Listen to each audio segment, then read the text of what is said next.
looks like Korn has joined us from Top Rank, and we definitely appreciate it. Evan, how are you? Good morning. Great to see you. Austin, can you turn his mic on? And mute my Discord. What are you doing over there, buddy? I'm going to jab you. So what's up, Evan? How was the ride over? Far? 12 minutes, not bad. Okay, good. Early morning. No. Do you usually open up the gym at 8 with Frank, or? No. I only go to the gym on occasion, you know, if I want to check out sparring or, you know, we have a media event or something. But no, I don't go to the gym that often. Wow, so you got up early just for us? No, I'm always up this early. Oh, good. Me too. I'm working this early, or I'm exercising, man. No, I'm always up this early. Oh, you exercise. Boxing training or just regular exercise? No, running. Okay. Yeah. Oh, you're into running. Yeah. What kind of shoes you got? Hookahs? Brooks. Oh, I got the hookahs. Yeah. What about you? You run shoes? You got running shoes? Does it look like I run? I mean, you could have ran a year ago and still have the shoes. No, I do have. I just run in Nikes. I got some Nike. He runs in shoes. his Yeezys probably. No, I want to use Yeezys to run, but mine's haven't gotten old enough to start wearing them for working out. I think my charcoal color pair might be the first because of Berlanga. Actually, I watched that little clip you guys made where he's like, you know, he trains and runs in Yeezys and they're so comfortable. And I'm like, that's exactly why I only wear Yeezys, but I've never trained in them because it's like so expensive to train in. Yeah, he can afford it, I think. I know. Yeah, no, I know people that use Yeezys specifically for running. Yeah. Specifically for running, so. I don't know how would that I would feel? recommend anybody who wants to get into running, you go to a running store, have them look at your foot, and get a proper pair of running shoes. Maybe the Yeezys are a good pair of running shoes. I can't. If they work for Berlanga, you know, who am I to say? So for you, how does it work? Like, do you typically do your running out? Is it outdoor, just treadmill running? Always outdoors. Okay. Yeah, so like in the summer, you know, out here, you got to get out like 4:30. Yeah. To avoid the heat. So yeah, always outdoors. Wow. Definitely. How I was telling him because he's like, man, it's not. He just went on a hike. I actually went to Red Rock Sunday. Yeah. And he's like, that wasn't a hike. It was mountain climbing. That's not a hike, bro. You got to use your hands and feet. Like at some point in that course, you're climbing up the mountain. Well, you're talking about one of the yeah. I've done the Red Rock Loop before, which is you run around the entire, you know, where the cars drive. There's like a 13, oh, you did the track. That's 11 miles. 13, yeah. Wow. Also, you're like a legit runner. Yeah, I know. That's my How long does it take to do 13 miles? It depends on the. What's your normal pace? You use Map My Run? No, I use the Garmin app. Wow. Yeah. You know he's a runner. You know he's a runner. Okay, so you know your pace if you're using the Garmin app. Yeah, no, because you have the watch has your pace and everything. So what's your pace? Well, it depends on I mean, I've done a half marathon in like an hour and 24 minutes, so that's 6:20, 6:25. Wow. That's better than 99% of the fighters. You know that. Yeah, but 100% of them could kick the ever-living crap out of me. So, yeah, no, of course. But it starts there, bro. Like a 6 and a 7 on Map My Fitness, you're in the top percentile of the world. What? 6-7 pace? That's fast. Usually, like Xander Zayas, Oscar Valdez, those guys can run. Yeah. You know? And I just ran with Richard Torres a couple weeks ago in New York City. 230 pounds. That kid, I mean, that kid can run. Wow. How was it running? Kind of cold out there, no? Pretty brisk? I mean, if you're a wimp, yeah. No. I'm a wimp. I ran from the East Coast. It was in the 50s, so it wasn't that bad. Yeah, so that's biting for me. Run down to that trail on the West Side Highway, so it's all paid. Yeah, it's fantastic. I thought you guys were running like around the New York City garbage on the sidewalks and whatnot. Well, yeah, when you're heading west to get there, a lot of garbage. Yeah. One time I had a rat like almost skip over my foot. Yeah, it's New York City. Yeah. So where are you originally from? Long Island. Oh, you're a New Yorker. Yeah. Okay. Yeah. All right. Tri-state. I'm from Jersey originally, but I had to get out of it. You like the cold? No, that's why I'm here. No, I love New York. I think there's a certain attitude that people have, a certain intensity that I think people know that's I kind of have. Yeah. And out here, people are a little more laid back, and sometimes it's just like you kind of miss it. So it's nice. We go to New York about a half dozen times a year, so I get to see family. It's fantastic.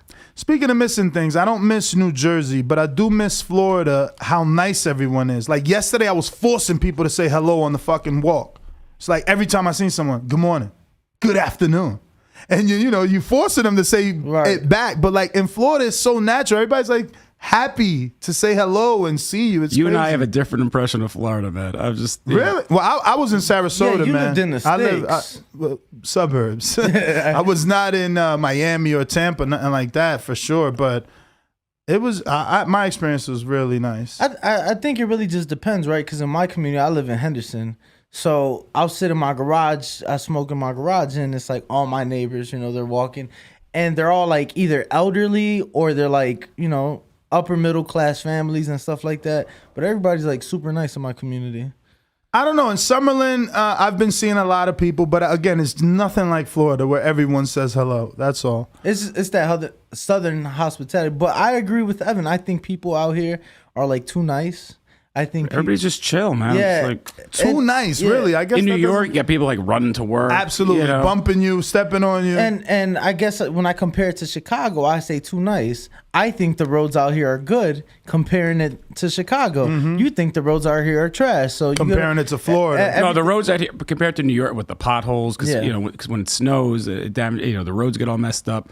No, but the drivers out here are the worst. Yeah. Oh, absolutely. No question. And no one's in a rush here at all. I kind of don't like it. Like Florida, speed limit is 70, but the left lane really is 90. Out here, you guys are legit doing 5 miles above 65. It's got me pissed off. See, but the problem... I need to get out the way. The problem is, I'm one of the guys that does 5. I got tired of paying speeding tickets. But where are they? I haven't seen a cop yet. Like they're slick out here, and they'll be in like a '98 like minivan, like get out of here. The same fucking minivan that was used in Rush Hour in the explosion scene. That same minivan, fucking cops will pull you over. They have California plates now, so you think it's a California driver, and then all of a sudden you got lights behind you. Yeah, do not speed. The tunnel that goes right to the airport. That is the biggest speed trap in Vegas. The only speeding ticket I've ever got in my life was there. So. If you're headed to UNLV area, but under the airport interchange, do not speed. If it says 35, go 30. Yeah. Which we've gone through there a lot. Yes. We're big Insomnia Cookie fans, so I just became. We'll cut through the airport and then we'll be right there on by the Virgin. I've only been there twice in all my years of coming to Las Vegas, but I do want to ask, how'd you get started in the business? Being from Long Island, what was the first connection you made? Was it you just applied at Top Rank? No, my first job in boxing was with Top Rank. So that was 4 years ago. I've been out in Vegas 7 years. I was a journalist. I worked for a couple newspapers and I kind of transitioned to PR. Was out here for a few years, worked for an agency. I did a lot of nonprofit and government clients, that kind of stuff. So did that. And then, one day, long story short, I was just a guy with a Twitter account. I just, loved boxing ever since I was a little kid. And Brad Jacobs, who was our COO, DM'd me one day and said, because my profile said I was a publicist and everything, and he said, we have an opening, and long story short, I got the gig. I mean, it's a little longer than that, but I guess they thought I was knowledgeable about boxing, and obviously I had a publicist background, and so then I met. My interview, I go in, I meet Brad Jacobs. I meet Brad Jacobs, talk to him for a while, meet Bob, and then I spent about 90 minutes talking to Todd DeBuff about boxing, and I guess that was enough to get the gig. Sounds like Danny.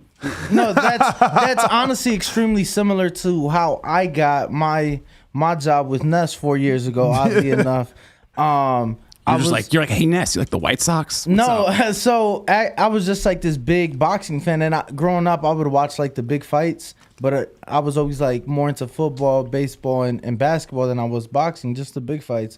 And then I moved out here in 2015. The Air Force brought me out here, and there was no sports here. It was just boxing at the time. So the first fight that happened, it was right after Maypac, was Adrian Broner, Sean Porter. And so I fell in love with the sport, and I just became a degenerate. I'm waking up at 3 a.m. to watch fights in Japan and shit. Speaking of, because we're gonna be calling the fight the Murata Triple G at 5 in the morning, at 4 or 5 in the morning this Saturday. But yeah, and I went to Afghanistan the first time, and I'm like, fuck it, I'm gonna start my own YouTube channel. So I'm reaching out to Sean Zettel, which I'm sure you know. Who great with Fight Hype? No, he's the best. Yeah. Who had just left the Boxing Voice to go to Fight Hype, and he's like, "Yo, Ness has an opportunity." I get back from Afghanistan. Ness happens to be in Vegas. Just happens to be in Vegas that weekend. No fight, no nothing. Yeah, I was just on vacation, and we met up at the Pepper Mill. We talked for 2 hours, and before I left, he had already put in credentials. My first fight was Munguia and Liam Smith. and I haven't looked back since. That's at the Hard Rock. Yeah, That was at the Hard Rock. I haven't looked back since. So Yeah, very knowledgeable, man. It's similar to your story because it's like you said you spoke to Todd DeBuff and that was enough. And it's like as I'm talking to him, I'm like, okay, wow. You want to go to a fight? You know, because he knew his stuff. I had no experience, but I was just a degenerate. Like I really watched it, and I got tired of watching interviews and seeing people in the shoes that I wanted to be in, and it's like I'm correcting them on their interviews. He's actually had 6 title defenses. You just did that. This, but translation purposes, the guy was translating Canelo's words horribly. Oh, the same shit happened. I was just in San Diego at his press conference, and I'm interviewing Canelo, and he's like, "Oh, he just said this." I'm like, "That's not what he said. He actually said this." So, you know, I just got tired of it, and you know, thankfully, Nez gave me an opportunity, and you know, I was doing the Air Force thing. I purposely would work graveyard shift to be able to do the boxing shit during the day. All my vacation time would go to fights. So all my leave, I would, you know, travel for fights. If it was in Vegas, I just thugged it out. Now, I kind of realized how, you know, my journey is a little atypical. Most people don't like start at a Top Rank or a Match Room. Right. You know, most people work, you know, they do club shows or work for a smaller promoter or things like that. So I kind of realized how fortunate I was, and you know, especially Brad Jacobs was the guy. I mean, he's the unsung hero of Top Rank to the masses, but he's invaluable to the company, and you know, a future Hall of Famer. And I guess he saw something in me, which I'm very, very grateful for. And it's, you know, I started, my first fight was Oscar Valdez, Scott Quigg. And what a fucking fight. Yeah, I mean, I started, it was Oscar Valdez, Scott Quigg, and then we had Isaac Dogbay against Jesse Magdaleno, and Lomachenko. Dogbay Magdaleno. Lomachenko against Linares. I mean, Alex Saucedo against Lenny Z. Like my first 3 months, we had like a half dozen just bangers. I was in Afghanistan for all of those. It's funny. I remember, I don't remember who Ray Beltran fought, but that Paulus was like, Moses when he won the title, and then Pedraza beat him. Yeah, so that was February of 18, and I had been out there for like a week, and I remember using like the shittiest fucking stream. I knew nothing about illegal streaming. How dare you illegally stream? I know. Listen, for if you're in Afghanistan, yeah, exceptions can be made. I'm gonna be honest with you. I never knew a single thing about a VPN until I got out there. I never even heard of the term. I didn't know what it was used for. And then after being out there for like I've never purchased a VPN. I used the free one. The one I did purchase didn't work, but the free one I used, that worked. And you know, I would watch the fights out there that way. Didn't you guys have the military network? Yes, but so they would only do ESPN, so Top Rank fights, and they would do Showtime fights, but they wouldn't do like PBC on Fox fights. What about DAZN? They wouldn't do DAZN fights. So for certain fights, you know, I would have to do whatever's necessary. I have literally sat on FaceTime with my buddy. Oh my God. To watch a fight from Afghanistan. True degenerate for real. Really a degenerate. But for those who may not know, just explain exactly what your job entails and what it is that you do on a day in, day out basis, what it's like for you on fight week. Yeah, because I want to say you're more than your job title, because I know, like, I look at you like Kelly Swanson, right? No? I mean, you know, I think if you talk to anybody who quote unquote has my job, you know, in boxing, whether it's Anthony Lever or Dan Barnard at Matchroom, Gardy Lopez, who does Hispanic PR for us, or, you know, anybody, all of our jobs are probably a little different. I mean, we're all publicists, but, you know, the role kind of varies. I mean, I write all the press releases, or most of them, you know, pitch stories, you know, you do some fighter relation type stuff. I mean, so you know, when people ask like, what do you do on a day-to-day basis? It's, you know, it really varies. Like today we have, you know, we have meetings, you know, regarding Fury White, you know, working. Is it really canceled? A lot of rumors going around that it's canceled. Listen, I don't want this to come back to bite me. If it's canceled, it's news to me. Nobody's mentioned it. I mean, nobody's mentioned anything to me that it's. My flight to and from London is still booked. So fingers crossed, guys. Did you guys put insurance? Is that customary? Travel insurance? Well, I think we booked through like a corporate travel agency. So okay. Yeah, I think there's some refund policies, but yes, I can't answer that one. But no, I mean, for all I know, the fight's still on. Undercard will be announced soon, and yeah, we're full speed ahead. Speaking of the undercard, unfortunately, Jared Anderson had to pull out due to an injury, and and that fell through. Is there like a time window? Because I know myself and other people included were excited to see him, against a name, a Christian Hammer, things like that. So is there a time frame that you know of for his return? I can't speak on the kid's medical health, but I mean, I think it's safe to say, a few months, and then he'll be back in the ring. Okay. So Arum does have some quotes on Boxing Scene suggesting that Fury may retire after the White fight, but only, but wants the Joshua Usyk fight if it can be made. Listen, do you get that impression? With Tyson Fury, I never like to predict anything because he's a guy that'll say one thing one day and then the complete opposite thing. And then he'll say that he's retiring after this fight, and then the next day he'll say he'll fight till he's 45. So I don't really know. I hope Tyson continues to fight. Should he get through Dillian White? There's a lot of good fights out there for him. But it remains to be seen. I mean, Tyson is his own man. He's got a lot of interests outside of boxing, whether it's his mental health advocacy, whether he wants to do some more WWE stuff. I mean, or he wants to do, or the Francis Ngannou thing that's been talked about happens. I mean, there's a lot of opportunities for Tyson. Is that possible? Listen, I was a guy who said Mayweather McGregor would never happen, it would never be approved, etc. And then it became the second highest grossing fight in boxing history. So I was wrong. So I don't want to predict anything as it relates to Tyson Fury. Nothing would surprise me though. Yeah, I do want you to tell us your story because you were in the gym with Tyson when he sparred Lovejoy. I know we had Lovejoy. I was not in the gym. I've heard stories about it, so it's not my place to say what happened. So Top Rank doesn't have like some sophisticated cameras in the gym, and you can just press rewind. Again, if they do, nobody has told me that.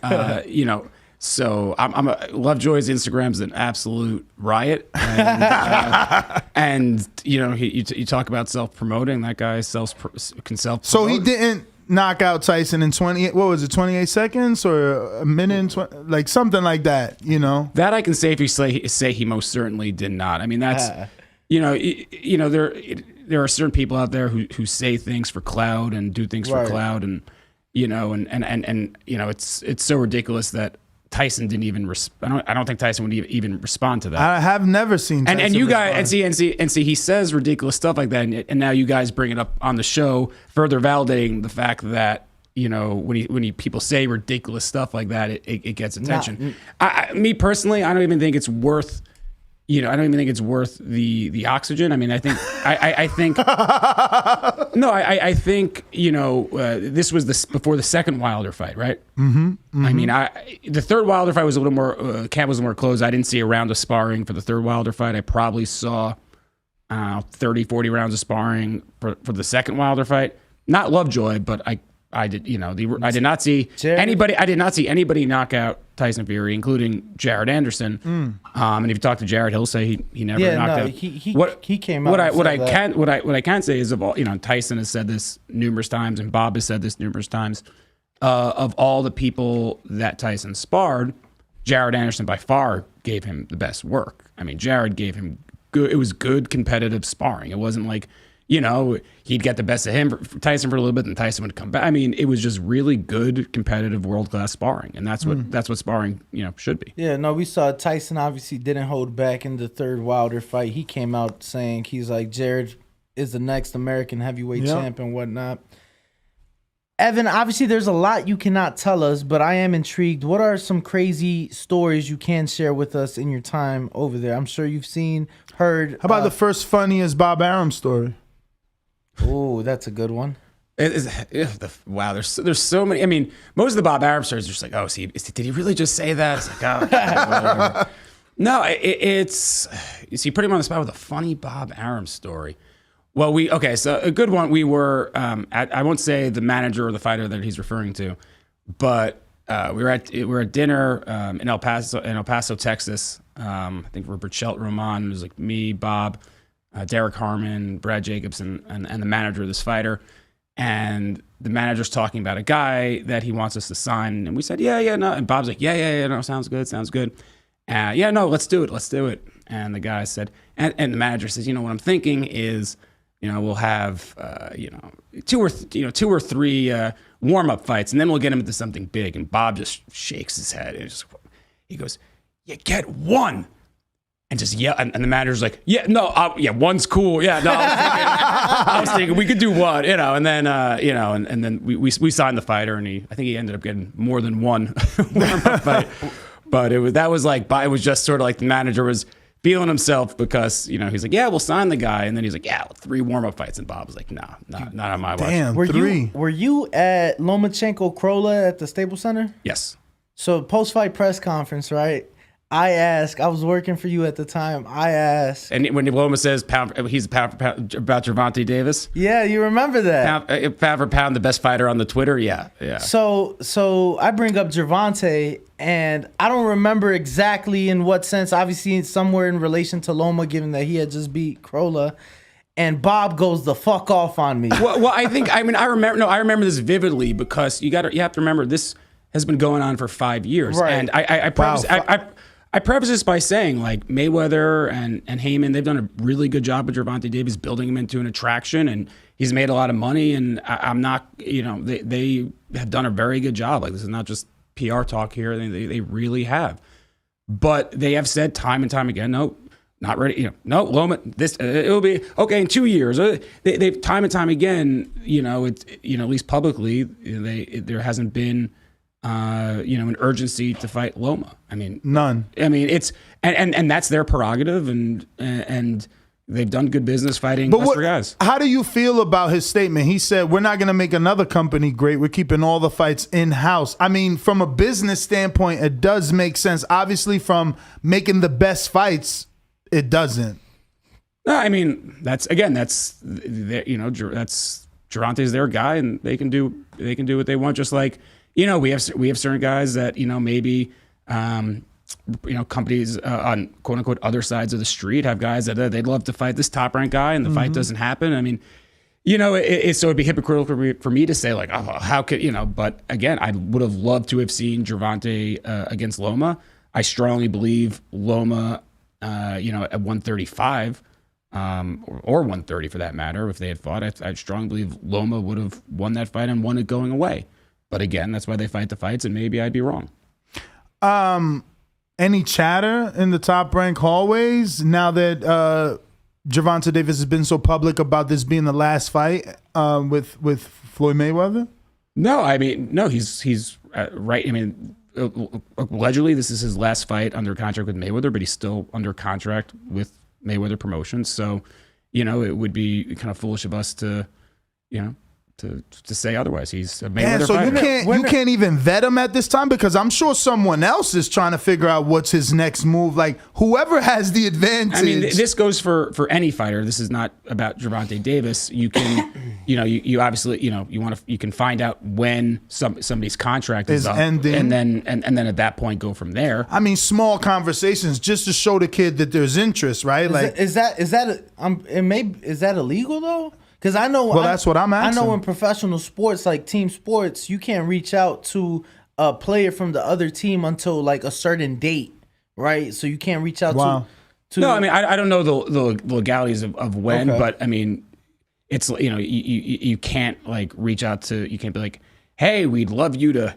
Hey, ditch this company and come to Top Rank. That's for any fighter. Yeah, no, I don't mean it that way. I mean more like, hey, we hear this is your last fight. We would love to sit down with you after May whatever, because guess what? We got all the lightweights. Well, listen, I'm not aware of any conversations like that have taken place. Gervonta's an excellent fighter, and and the Rolly Romero promotion, I'm sure will be fun, and But from a media relations standpoint, do you feel that Top Rank can do not a better job, but do the job that's necessary for this stage of his career? If he's on that Top Rank platform with ESPN, can he become a bigger star? Listen, I'm confident that Top Rank can do a good job with anybody that comes over to the platform. It's not a Gervonta Davis question, but as I said, Showtime and Mayweather Promotions and PBC have done a really good job with Gervonta Davis thus far. I'm curious, just because that fight is a week before the undisputed fight in Australia.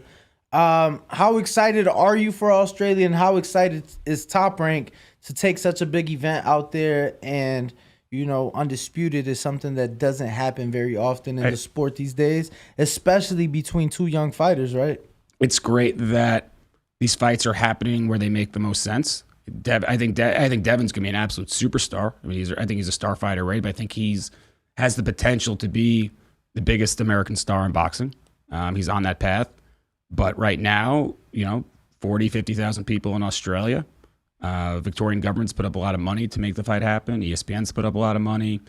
It's going to be a huge event. And I give so much, a lot of fighters will talk about, I'll go anywhere, I'll fly anywhere, I'll do this, I'll do this, I'll do that. And Bill and Devin Haney put their money where their mouth did. And every requirement that they needed to meet to make the fight happen, they did.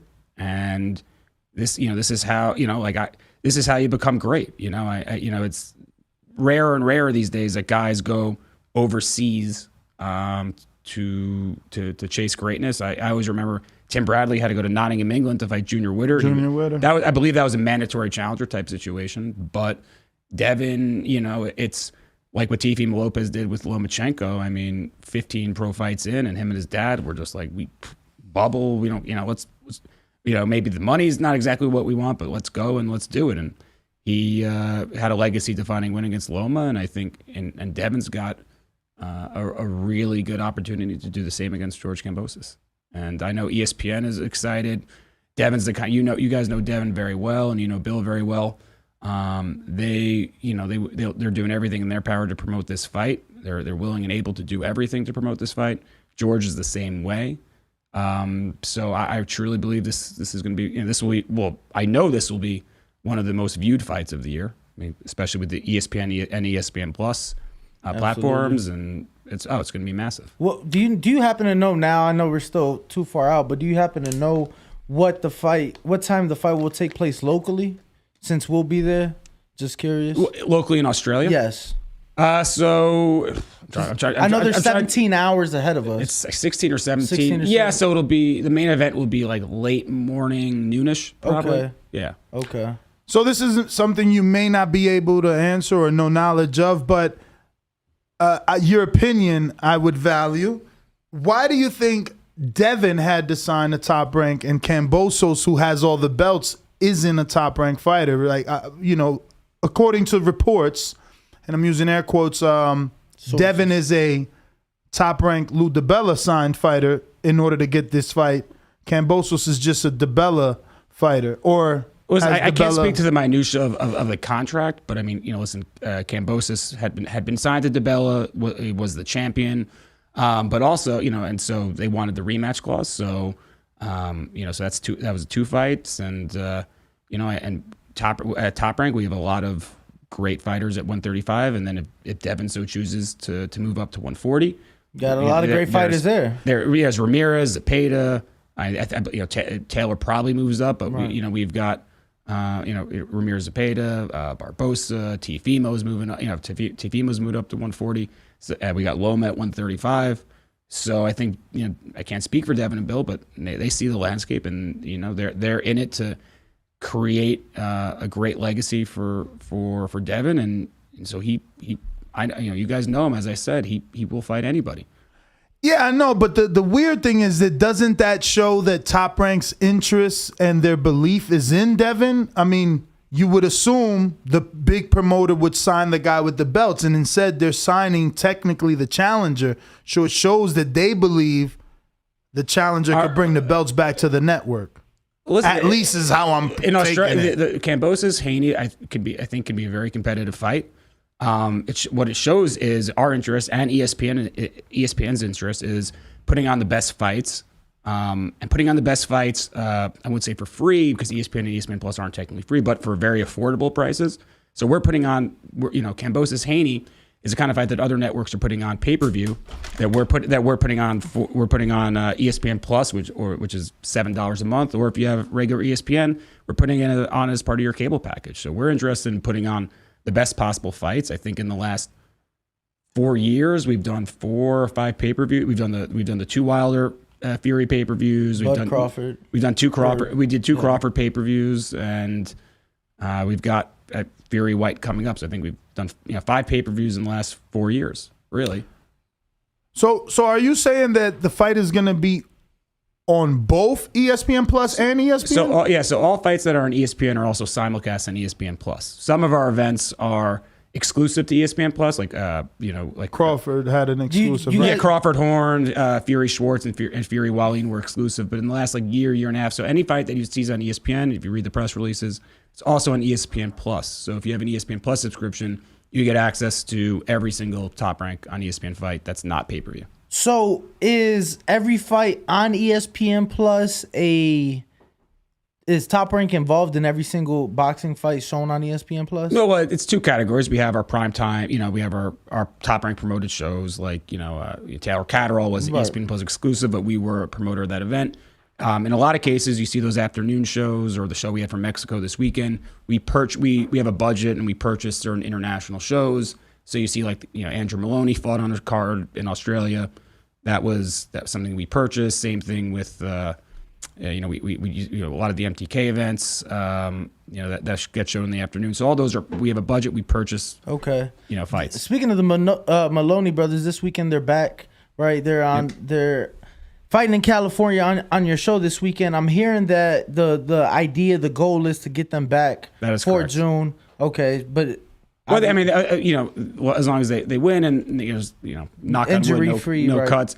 They both are from the Melbourne area. They grew up 40 minutes from Marvel Stadium. So so that's the idea, to get them back for a homecoming. I know, obviously the local promoters over there. It only makes sense to have some more local talent over there, and they're both world-class guys. So. Any American names that you can give us that you guys maybe have confirmed or are looking for the card? No, not as of yet. Okay. I think most of the show will be Australia and New Zealand talent. Maybe I know Kambosos might have a guy on the card. I know Devin has Amari Jones on the card. Yeah, if though I think he had to get vaccinated. Last time we was in the gym, I kind of heard them say something about you on the card, now you got to get that vaccination. Right. Yeah, I can't speak to that. I think I do believe Devin does have a slot on the card, so that might be the American gentleman you're talking about. Okay. But pretty safe bet that both Maloney brothers will be on the card. How many fighters does Top Rank have right now? Do you know? I have a spreadsheet. A ballpark number, maybe. I know that's. Are they at the 200 mark already? No. 70 maybe. 70, 80. That's it. Wow. Yeah, no, it's not like 200. No, because it's. Even though we do, it's hard to get 200 fighters dates. Well, even though we have, you went there, not me. No, listen, we have a certain amount of dates, and it's all math. You have a certain amount of dates, and each guys have a minimum amount of fights you have to give them, and so in order to accommodate that, you have to, you can't, we can't have our roster be 300-400 people. That it wouldn't be fair to those fighters. Who has that final say when a fighter gets cut? I remember Ivan Nahara got cut, right? Is it not? Am I saying that? Yeah, right? I think that was before my time. I mean, when a fighter gets signed or when a fighter gets cut, that's usually a team decision. It's Brad Goodman and Bruce Trampler, our matchmakers, have a big input into who they sign. Obviously Todd and Bob. You were around for my Dominican brethren. He got cut after one loss to Kenneth Sims. Listen, I liked Elvis and he's trained by Freddie and this has nothing to do with Elvis as a person, but there are many factors that go into that sometimes fans don't see and don't know, and then they'll say, well, why'd you cut this guy? It's like, but sometimes it's in the best interest of the fighter. We had a guy named Carlos Castro from Phoenix, and that was just sort of a mutual, there's better opportunities elsewhere, and so he went his separate way, and he got those opportunities with PBC. And sometimes fighters that are on different promotional companies come, for like Jamel Herring, he was with PBC, and he had a better experience at Top Rank. He became a world champion. Yeah, and Carlos Castro had more opportunities with PBC, and it goes both ways. And well, I asked about Elvis because it seems like he's bounced back, and whatever it is that I guess Bruce Trampler and Brad it hasn't shown yet. Well, it wasn't necessarily in that. Again, I don't want to get into the details there. But it's, as I said, the signing and dropping of fighters is always a team discussion. It's Brad and Bruce, Carl Moretti, Bob, Todd. I mean, our legal counsel. There's a lot of people and a lot of voices that go into the decision, and those decisions aren't taken lightly.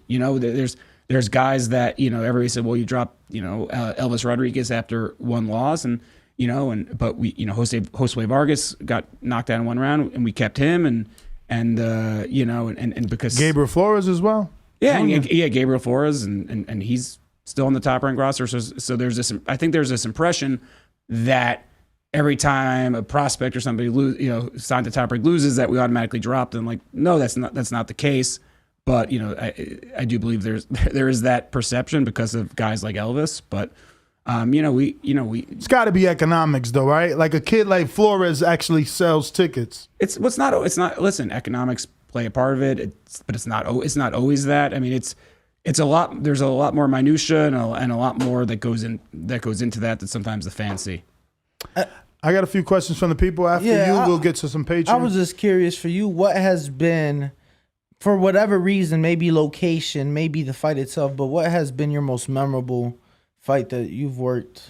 Oh, that's Fury Wilder 2 and Fury Wilder 2 and 3. Fury Wilder, that whole experience. Okay. Because again, there's a little more juice to it when it's a big fight. When it's again, and I get along great with the PBC people, and working with them was great. Just as a preface, but when it's us against a rival promoter, there's a little more juice to that when your guy beats their guy, and it's gone the other way where Michael Conlon just lost to Lee Wood, or Maurice Hooker knocked out Alex Saucedo. So it goes both ways with things like that. But those two fights, Zepeda Baranchik, which, I got to be in attendance for a fight of the year that 70 people were at because it was in the bubble. Mm-hmm. So, years later, there's not going to be anybody that can say I was at that fight because unless you were a top rank employee, part of the camps of one of the fighters or Nevada State Athletic Commission, you were not there. Or maybe the security guard at MGM. And Alex, but my all-time favorite fight, maybe not the best, but up there, but my favorite fight was Alex Saucedo against Lenny Z. That was OKC, that was right? a war. It was an OKC, and Alex is a beautiful human being, and he obviously had that accident, the brain bleeds after Barbosa, but he bounced back from that, and he's out training fighters in OKC. He made some smart investments in real estate, so he's doing well, and you're gonna see him training world-class professional fighters at some point. I mark my word on that. Nice. I got James Valdez from San Antonio, Texas. He says, with so many insights in the boxing industry, can you share with us your most memorable experience with the legendary Manny Pacquiao? Well, no, I never worked with Manny Pacquiao. Manny Pacquiao had the Lucas Matisse fight on ESPN Plus, which was January 2018, just after I started. But I never met Manny Pacquiao. So I'm sorry, James. To this day, you've never met the senator? No, never met Manny. But I know he's one of Bob's all-time favorite fighters, still beloved in the top-ranked offices, and everybody who I work with that met him just adores Manny. Ruin a 504 New Orleans. He says, what would you change about the business of the sport if you could? I would love fighters to be more active. I think, you see guys that, you see the fighters don't fight enough. And it's tough to build guys into superstar level fighters when they're fighting once or twice a year. I like to think we keep our guys more active than most major promoters. So I'm proud of that. But I think activity, building a star, you need to be seen. You can't just fight once a year. So I like that. And I think I'm a boxing fan first and foremost. I'd love, there's certain fights that don't get made that I'd love to see, but with this schedule that's upcoming with Inoue Donaire and Haney Kambosos, there's Spence Ugas, there's some very good fights coming up. I got some more from the people, but I gotta ask. I was around for Pacquiao. Well, you weren't, but Pacquiao. Horn. You talking about Jeff Horn?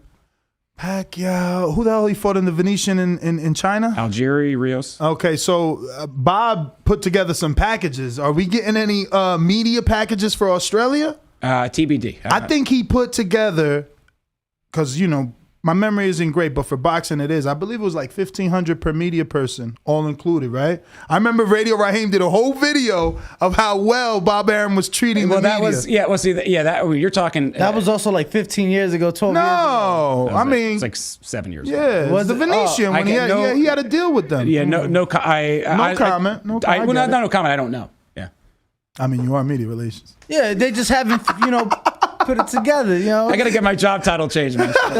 Keep us in the loop because that trip is serious, And I mean, we're considering stopping somewhere just to cut it down. It's so. You're considering that. Honestly, I would totally stop. I mean, sources close to the camp say someone stopping in Hawaii. I would love to be in Hawaii too. But, I don't think I'm not going to be in Hawaii, so That's totally different. No, though. I know it's different. That's like a month before. I hear all that. All I'm right. just saying they gave the idea, and I'm like, well, you know what? That doesn't sound bad. I only been in Hawaii once. Listen, if there's such a thing, Ness, obviously I will let you know. Thank you. We have Coach Myers, who's been following you on Twitter. He says, last year you tweeted, Terrence Crawford wants the big fights but won't sell his soul. What did you mean by that tweet? What did you mean by selling his soul? I don't remember tweeting that. Listen, I do know this about Terrence Crawford. He, obviously there's a situation going on, but I'll say this about Terrence. I know he wants every fight. There's no fight that Terrence Crawford doesn't want. And it takes two parties to tango when it comes to making a big fight. London runs boxing, obviously, and London says, what's good, Evan? Now that Kambosos-Haney is finally finalized, can I ask, was Teofimo Lopez ever undisputed lightweight champion? That's it. You see what happened was you see the way my bank account is set up. I got the checking and the savings. No, it's funny. What I will say is that was a very convoluted situation and not fair to Devin Haney and not fair to Teofimo Lopez. Can I get a screen share, please? I'm sorry. Go ahead, Evan. Yeah, not fair to Devin Haney, not fair to Teofimo Lopez. The one thing I can say is, Evan. Well, no, that was a tweet from story. That was a tweet from the story. That was the title of the story. That was yeah. I just tweeted that from the article. So that was the title of the story. That wasn't something I actually like. No, tweets are endorsements around here. Forget that. If you tweet it, you meant it. What I'll say is the good news is after June 4th here, June 5th in Australia, there will be no doubt as to who is undisputed. Absolutely. Devin Haney always had the WBC lightweight title. Teofimo had the WBC franchise title. And at the time, I joked with this about Devin and Bill when I met him. At the time, we promoted that as the undisputed, and now we're promoting this as the undisputed. It's funny because Bob has that infamous quote where he's like, but I don't know, something like yesterday I was lying, today I'm telling the truth. So that is, by the way, that is not true. No, so the context of that there's actually Bob just told the story recently in a feature, but it was in the 80s. Bob was they're talking about they're at Syracuse or something, and out drinking at the bar one night, and they were asking who would win, fighter A or fighter B. Bob said fighter A. The next night, the same conversation was going on.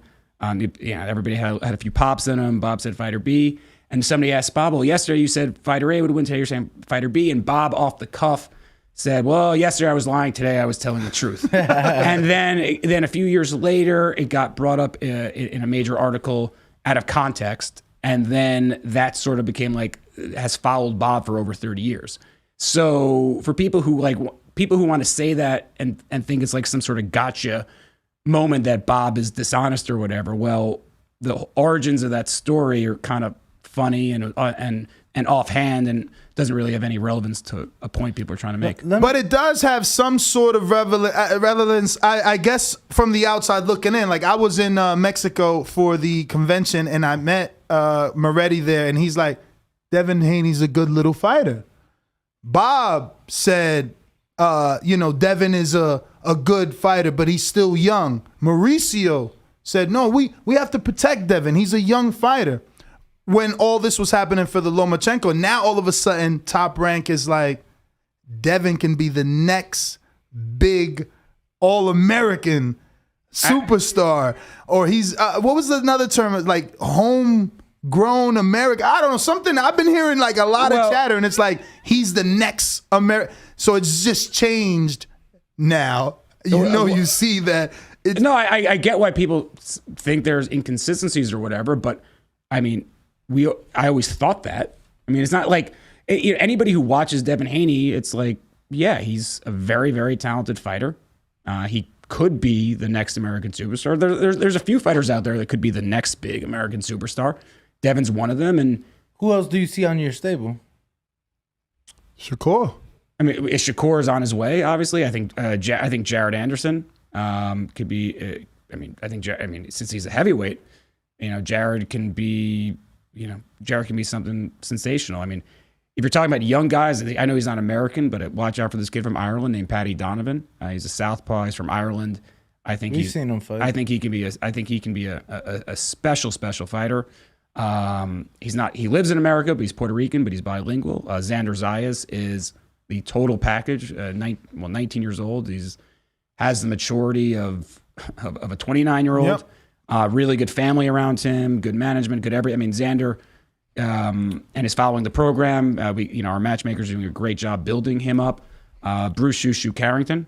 Wait. Following the program. So what? Some prospects get upset. No, I'm saying he's a kid that knows that he has guys like Brad Goodman, matching him. If you look at the Jose Luis Sanchez fight, those outdoors, 890 degrees in Tucson.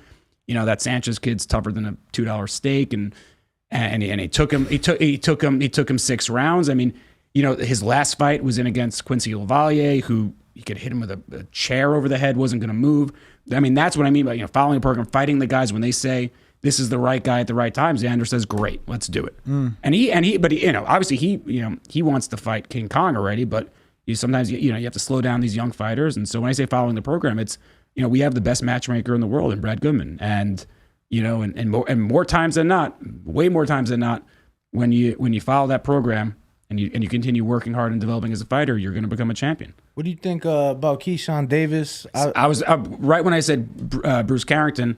I think Keyshawn Davis again has the potential to be something special, pound for pound level stuff, and he's a really great kid, charismatic. I mean, him and Bruce Carrington, not only are they really good young fighters, they have just charisma, personality. So earlier you brought up obviously how things change in certain situations as far as cutting people, keeping people, whatever the case may be. And you mentioned a couple things as far as fighters promoting themselves. I want to know about fighters and their public relations as far as like speaking, interviewing, things like that, because obviously that's what I do and something that I work on because I know I'm not perfect at it. Is there somebody on Top Rank that works with these fighters as far as talk for preparation of an interview? Because I'm gonna be honest with you, there's a lot of fighters that struggle, and I'm like, man, if he would just interview better, he would be so much bigger. Yeah, I mean, listen, it depends. Some guys have their own personal publicists who work with them. I'll give guys pointers. Like you're kind of using this as a crutch, you're using that as a crutch. At the same time, what are you going to tell a guy like Tyson Fury? That guy's just a natural. You just let he's a natural. You just say, hey, this is who's interviewing you. They're more X, Y, and Z, and you sort of prepare them for the type of interview that's going to come. But listen, you talk to the guys, you give them pointers. Some guys are naturally, some guys are naturally more charismatic or naturally more comfortable in front of a microphone than others. A lot of times, guys will get a lot more comfortable the more they do it, if I see a guy interview he's just not really bringing it, I'll take him to the side and I'll say, I'll sort of give him pointers and you just try to prepare them best they can. I've had a 1-0 fighter that I interviewed during a pay-per-view fight week tell me, oh, you got to coordinate with my publicist. And I'm thinking, I'm like, I just interviewed your promoter. You don't think you're 1-0, It's like, what are you doing, man? Like sometimes, it depends on the publicist. I mean, Julie's like that. If it makes you feel any better, it was not a Top Rank. No, it was not a Top Rank, Yeah, no, I mean, I think I get where the publicists are coming from sometimes if they're younger and they're still developing their persona and everything. You don't want, not saying it's you, but you don't want them to get sort of ambushed and being put And that makes sense. Be put in a situation where they're uncomfortable or not prepared. So I get that to an extent. Kind of like this situation right here, obviously with the whole Top Rank lawsuit with Terrence Crawford. I know you can't say much, but would you agree that the optics look better for Top Rank now with all these new signings and Shakur in a major fight, Keyshawn, you got Shushu? I'm not going to go there because, again, ongoing legal situation. Top Rank, we look for the best young talent, whether they're black, white, Mexican, Puerto Rican. We just look for the best young talent, and that's that really. I mean, we've signed a lot of really good young UK fighters: Kurt Walker, Kieran Molloy, both from Ireland, from across the pond. Keyshawn Davis, Bruce Carrington, Tiger Johnson, Dante Benjamin. A lot of great young fighters. And again, we believe in their talent, and the race has nothing to do with it. We're just looking for the best possible talent. But as for the lawsuit, obviously, that's ongoing, so no comment. But optically, it looks better. Evan, I do have a bone to pick with you. Let me tell you. We got some more Patreon for him before he goes. He's almost been an hour too. I'll get to Patreon, no problem. Stephen in UK says, what do you think of Taylor Catterall decision? Do you think Catterall deserves another shot? Or do you feel the scorecards were correct? Now TBV is in Las Vegas. Will they get the same A-star treatment as Brian Campbell? Thanks for coming on the show, Stephen in UK. Well, I like Brian Campbell. He's obviously new. He's doing a lot of great stuff with CBS. Taylor Catterall decision. I didn't think. I've seen probably 200 more egregious decisions in my life. I know it sounds like a cop out. I didn't score at ringside. It seemed at the time. When I was watching it, it seemed like a very, very, very close fight, like a 1-point fight, either way kind of fight. So I was a little surprised at the level of the outrage. I think a lot of this happens because as fans, we're always like the underdog always gets screwed, right? So I think fans to a large degree, when there's a close fight and a big upset and a big underdog, and then the favorite and the hometown guy gets the decision, there's a natural inclination to say that the underdog got robbed. Catterall is a hell of a fighter, fought a heck of a fight.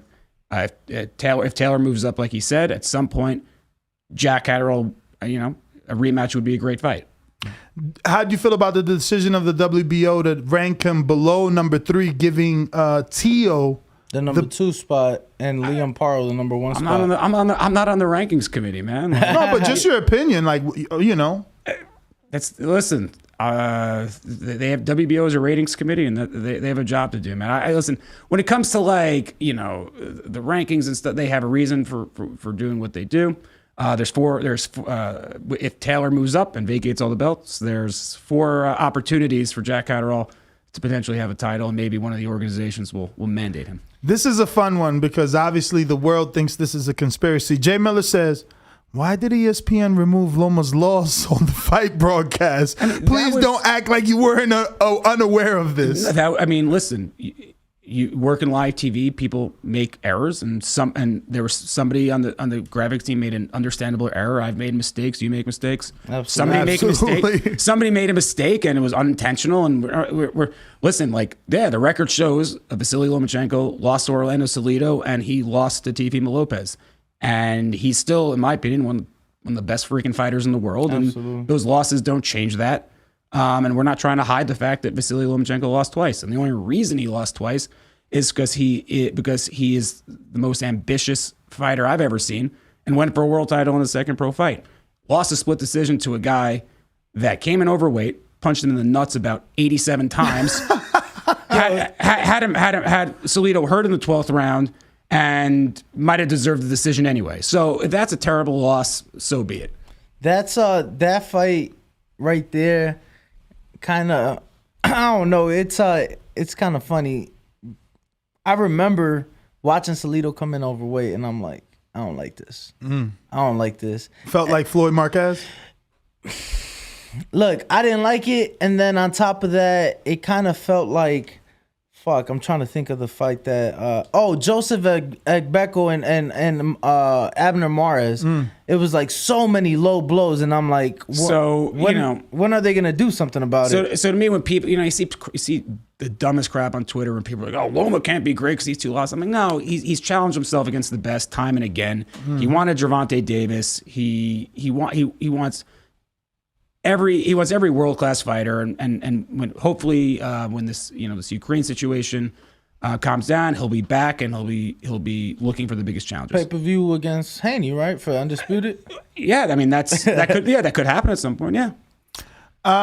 We have Alejandro Vega that says, "What's your favorite New York Mets memory?" Mine is the comeback against the Braves, capped off by Mike Piazza's home run in the 8th inning on September 21st, 2001. First sporting event in New York after 9/11. Easy question. I was there when Bobby Jones pitched the complete game one-hitter to advance the Mets to the NLCS in 2000.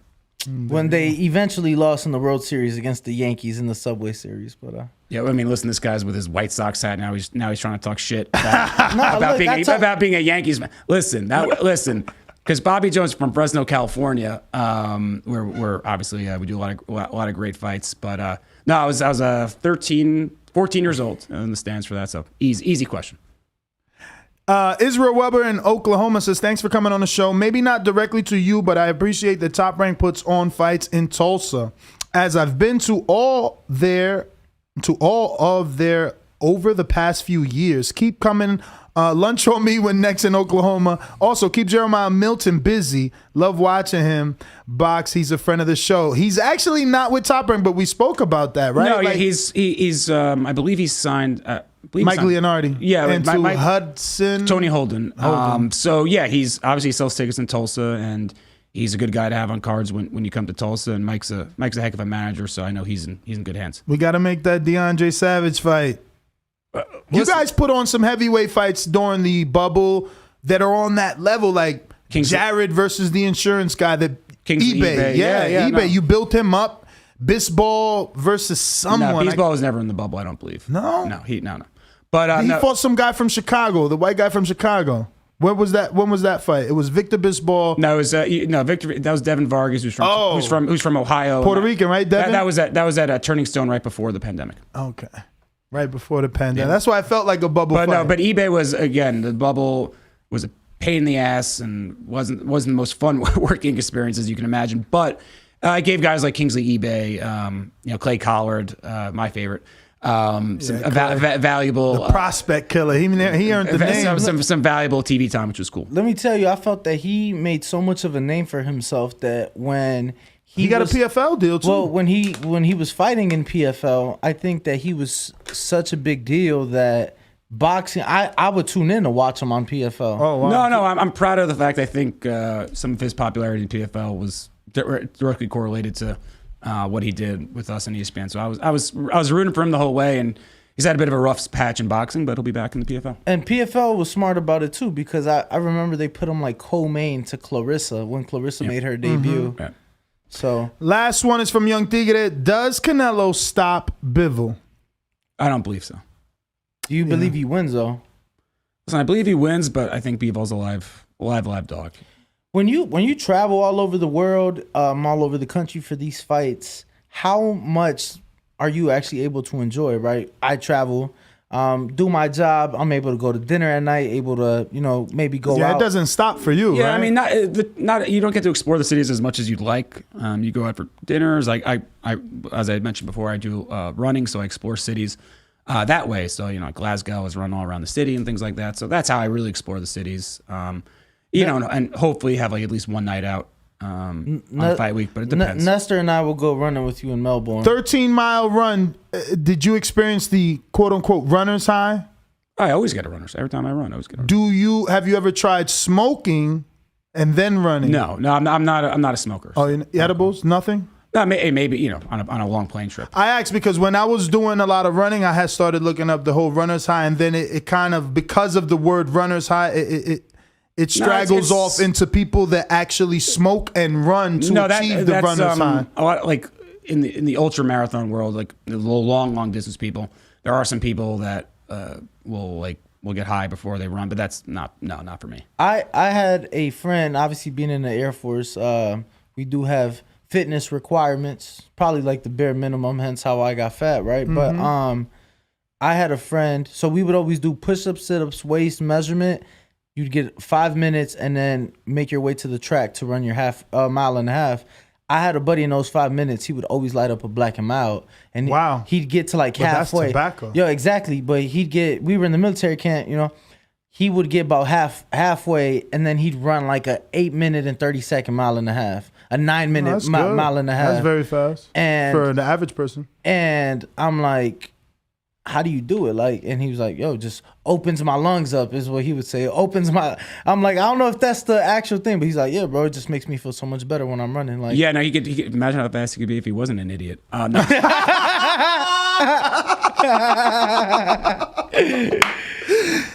Evan, but those are all our questions. We're going to go to a quick intermission, take a picture with Evan, and be right back. We want to thank everybody for joining us. If you haven't already done so, hit that thumbs up button because this was an amazing interview. I knew you guys enjoy his story, and I think they're going to enjoy Frank whenever we get him in here. I really want him to tell his story as well. Make sure to follow Evan on Twitter at Cornerman44, and that's corner with a K. You know, he doesn't even follow me back. That's really my bone I have to pick with him, but we'll talk about it. You had a few bones to pick with. As soon as I leave the studio. For the video, feel free to hit the like, subscribe, and share. As always, if you want to support us to the next level, head over to the patreon.com/ThaBoxingVoice. We have tons of exclusive from Border Wars, Untitled, betting shows, the list goes on and on and on. But in addition to that, if you guys have questions for fighters, trainers, and promoters, this is where you can submit them. We will run out, get these questions answered, and put it back on the show just for you guys. Appreciate it. Peace.